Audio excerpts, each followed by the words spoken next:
ನಮ್ ದೇಹದಲ್ಲಿ ion content ಕಡಿಮೆ ಆದ್ರೆ ನಮ್ಗೆ ಹೇರ್ ಫಾಲ್ ಬರುತ್ತೆ, ಕೂದಲು ಉದುರುತ್ತೆ, ಬ್ಲಡ್ ಕೊರತೆ, ಅಯಾನ್ ಡೆಫಿಷಿಯನ್ಸಿ, ಅನೀಮಿಯಾ ಬರುತ್ತೆ ಅಂತೆಲ್ಲ ನಿಮಗೆ ಗೊತ್ತಿದೆ. ಇದೇ ತರಾನೇ ಅಯಾನ್ ಕಂಟೆಂಟ್ ಕಡಿಮೆ ಆದ್ರೆ ಇನ್ನೊಂದು ರೋಗ ಬರುತ್ತೆ, ಹೈಪೋಥೈರಾಯ್ಡಿಸಮ್ ಅಂತ. ಸೊ ಅಯಾನ್ ಕಡಿಮೆ ಆಗಿ ಥೈರಾಯ್ಡ್ ಹೆಂಗೆ ಬರೋದು? ಅದು ನಾರ್ಮಲ್ ಥೈರಾಯ್ಡ್ ಅಲ್ಲ. ಥೈರಾಯ್ಡ್ ಹಾರ್ಮೋನ್ ಮಾಡಕ್ಕೆ ನಮ್ ಥೈರಾಯ್ಡ್ ಗ್ರಂಥಿಗೆ ಟಿಪಿಒ ಅಂತ ಒಂದು ಎನ್ಸೈಮ್ ಬೇಕಾಗುತ್ತೆ, ಥೈರಾಯ್ಡ್ ಪೆರಾಕ್ಸಿಡೇಸ್ ಅಂತ ಒಂದು ಎನ್ಸೈಮ್ ಬೇಕಾಗುತ್ತೆ. ಈ ಎನ್ಸೈಮ್ಗೆ ಅದ್ರದ್ದು ಕೆಲಸ ಮಾಡಬೇಕು ಅಂತಿದ್ರೆ ಅಯನ್ ಬೇಕು. ಸೊ ಅಯನ್ ಕಡಿಮೆ ಆಗುವಾಗ ಟಿಪಿಒ ಎನ್ಸೈಮ್ಗೆ ಅಲ್ಲಿ ಕೆಲಸ ಮಾಡಕ್ ಆಗುತ್ತ.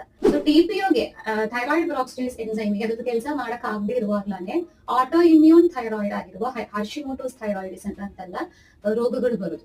ಸೊ ಅಯನ್ ಕಡಿಮೆ ಆಗುವಾಗ ಹೇರ್ ಫಾಲ್, ಅನಿಮಿಯಾ ಅಷ್ಟೇ ಅಲ್ಲ, ಆಟೋ ಇಮ್ಯುನಿಟಿಗೆ ಕೂಡ ಕನ್ವರ್ಟ್ ಆಗಕ್ಕಿರುವ ಚಾನ್ಸಸ್ ಇದೆ.